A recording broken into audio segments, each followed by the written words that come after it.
Bienvenue dans l'émission Saveurs divines.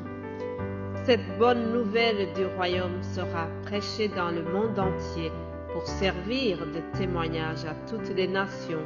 Alors viendra la fin. Ce pain céleste vous est présenté par Immaculée Niraneza.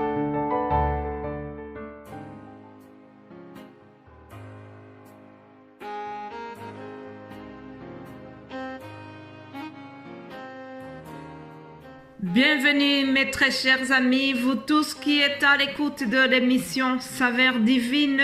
C'est au nom de Jésus-Christ, le Prince de la paix, que je vous salue tous. J'espère que vous allez bien là où vous vous trouvez. Je bénis l'Éternel qui nous a gardés pendant toute cette semaine qui vient de s'achever. Nous voilà à la fin de cette série qui était réservé au grand personnage d'Abraham, le père de tous les croyants.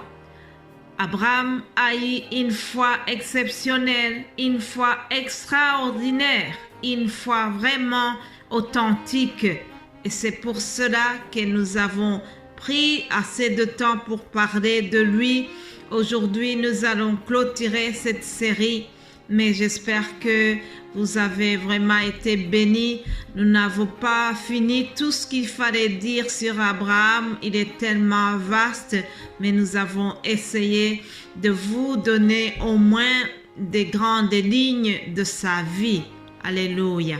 Abraham a eu donc beaucoup de foi et je voudrais terminer cette semaine en vous rappelant la signification de la foi.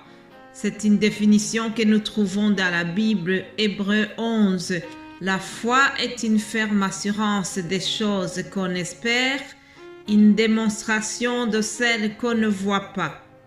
Pour l'avoir possédée, les anciens ont obtenu un témoignage favorable.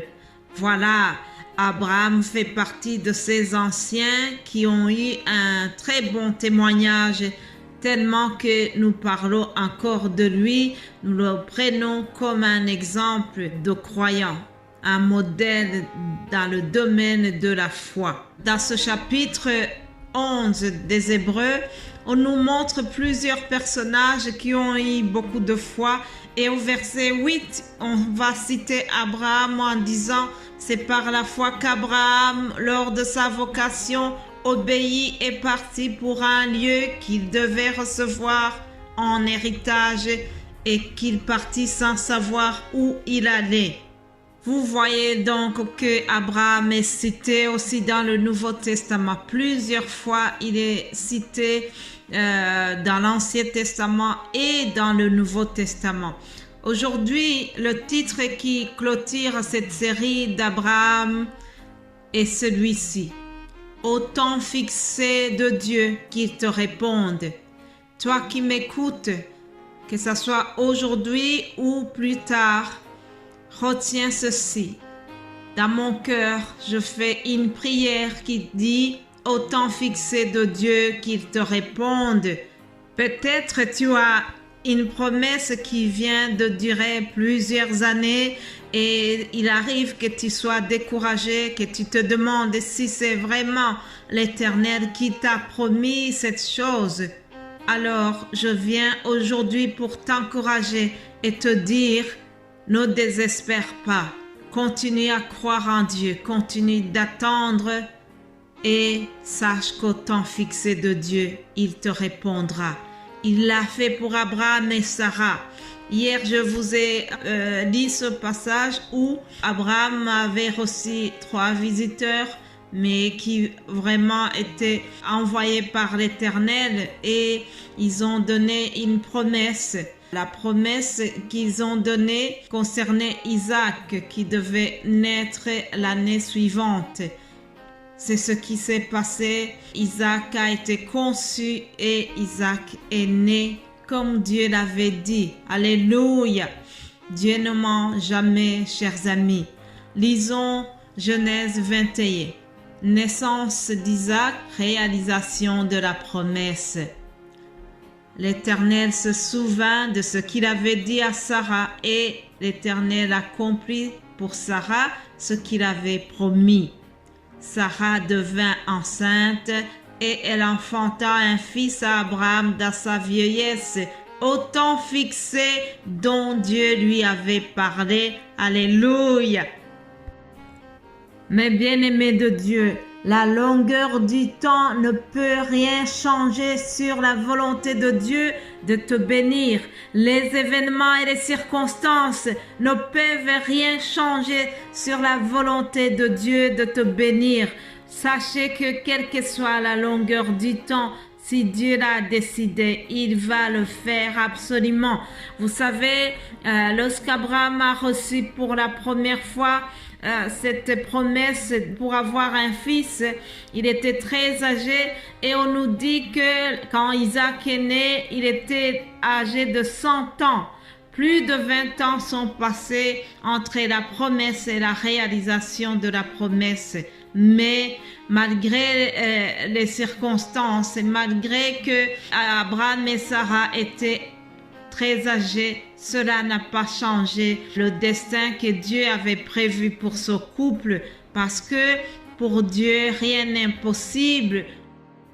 Aux hommes, toutes les choses ne sont pas nécessairement possibles, mais pour Dieu, tout est possible. Alléluia. Mais je ne peux pas terminer cet enseignement sur Abraham sans vous parler du chapitre 22, où Abraham a manifesté une obéissance extraordinaire à l'égard de Dieu. C'est l'épisode où Dieu lui demande de sacrifier son fils unique Isaac. Alors Abraham a obéi, il a pris tout le nécessaire, il s'apprêtait pour sacrifier son fils unique, et au moment où il était prêt à le faire, écoutez ce qui s'est passé, chers amis. Genèse 22, verset 10, il est écrit: Puis Abraham étendit la main et prit le couteau pour égorger son fils. Alors l'ange de l'Éternel l'appela des cieux et dit: Abraham, Abraham! Et il répondit: Me voici. L'ange dit: N'avance pas ta main sur l'enfant et ne lui fais rien, car je sais maintenant que tu crains Dieu et que tu ne m'as pas refusé ton fils unique. Alléluia.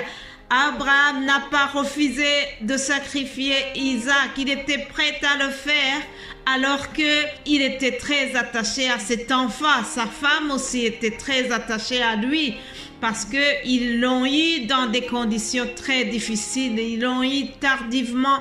Ils étaient certainement très attachés à son fils unique.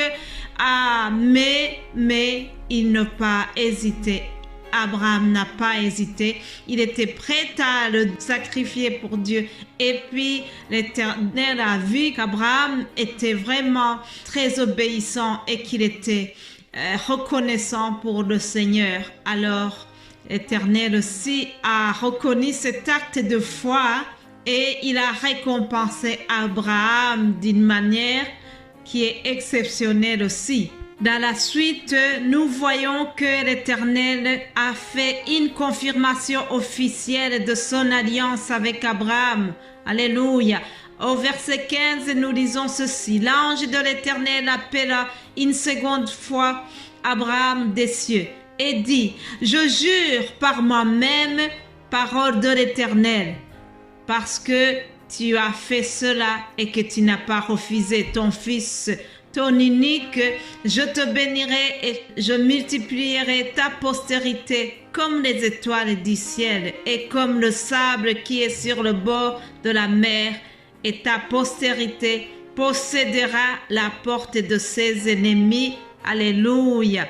Toutes les nations de la terre seront bénies en ta postérité, parce que tu as obéi à ma voix. Voilà, chers amis, parce qu'Abraham a obéi à la voix de l'Éternel, parce qu'il a eu une foi exceptionnelle.